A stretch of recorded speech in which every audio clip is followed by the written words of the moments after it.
Supreme court ने DIG Sanjeev Tyagi को आवाज का नमूना देने का आदेश दिया है। दरअसल बिजनौर में सुप्रीम कोर्ट में बिजनौर में रहे तत्कालीन एसपी और बस्ती मंडल के डीआईजी संजीव त्यागी को आवाज का नमूना देने के आदेश दिए हैं। बिजनौर में तैनाती के वक्त संजीव त्यागी की विवादित निर्देश वाली एक ऑडियो वायरल हुई थी। यह मामला अब सुप्रीम कोर्ट तक पहुंच गया है। न्यायमूर्ति BR गवई की पीठ ने निर्देश दिया है कि IPS संजीव त्यागी की आवाज का नमूना हैदराबाद स्थित फॉरेंसिक साइंस लेबोरेटरी में लिया जाएगा।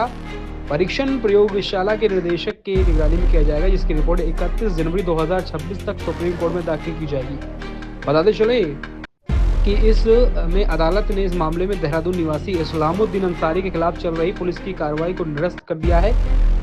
बिजनौर में एसपी रहे संजीव त्यागी का विवादित ऑडियो का मामला था। इस्लामुद्दीन अंसारी ने मार्च 2020 में उक्त audio clip Bijnor SP Sanjeev Tyagi को भेजकर पूछा था क्या आवाज उनकी है। इसके बाद बिजनौर पुलिस ने अज्ञात लोगों के खिलाफ रिपोर्ट दर्ज करने के बाद इस्लामुद्दीन अंसारी को आरोपी बना दिया था। इस्लामुद्दीन अंसारी इस मामले को लेकर हाई कोर्ट तक गए, मगर हाई कोर्ट ने उनकी याचिका को खारिज किया। इस बात पर सुप्रीम कोर्ट में याचिका दायर की, जिस पर सुप्रीम कोर्ट ने तत्कालीन एसपी की आवाज का नमूना लेने के निर्देश दिए हैं। दिन भर पर बिजनौर पुलिस ने बहुत अच्छा काम किया है। कुछ कमियां रही हैं और कुछ अच्छे काम भी हुए हैं। एक तो आप सभी बधाई के पात्र हैं कि आप में से किसी के थाने में कोई तमाशा नहीं हो पाया है, और ये आप बहुत बड़ी बधाई के पात्र हैं। कई बार कहने के बावजूद भी कुछ थाना इंचार्ज इतने मूर्ख टाइप निकले कि उनके यहाँ फिर भी भीड़ इकट्ठी हो गई।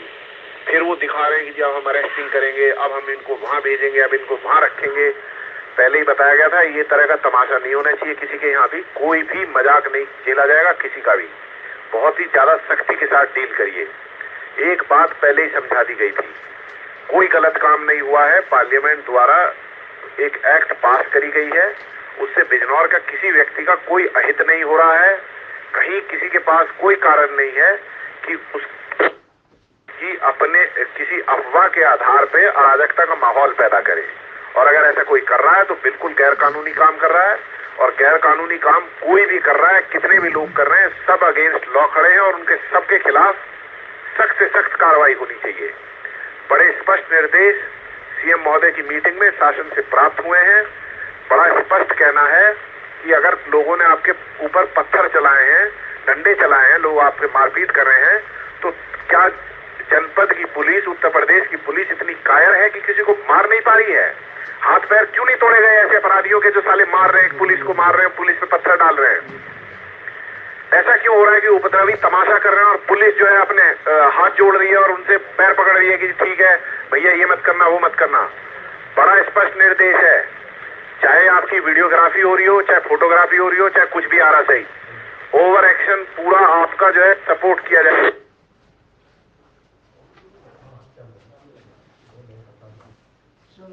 अगर आपने उपद्रवियों पे सख्त कार्रवाई करी है, पूरी प्रोटेक्शन आपको दी जाएगी।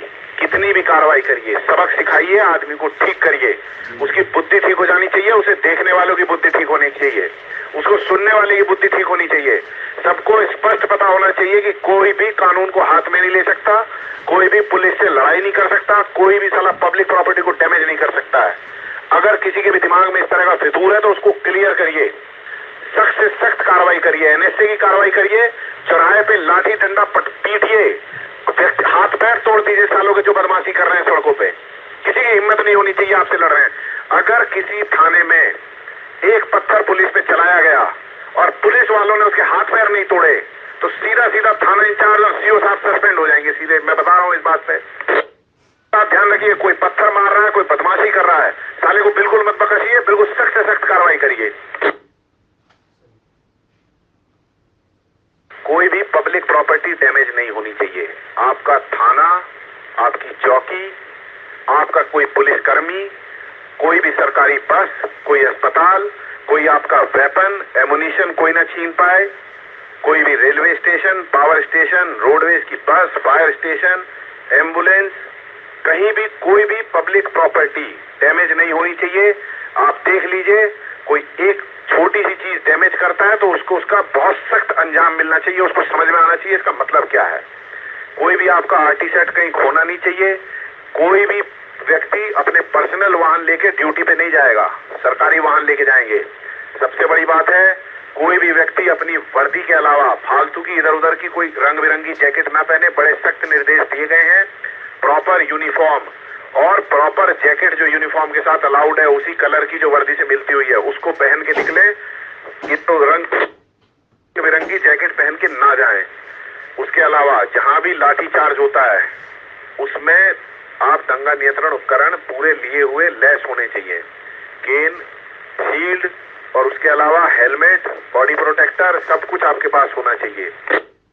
कहीं कोई दंगा होता है या नहीं होता है, 11 बजे से लेकर और 4 बजे तक प्रत्येक व्यक्ति अपने ड्यूटी पॉइंट पे बॉडी प्रोटेक्टर, हेलमेट, डंडा और ये सब पहन के खड़ा होगा।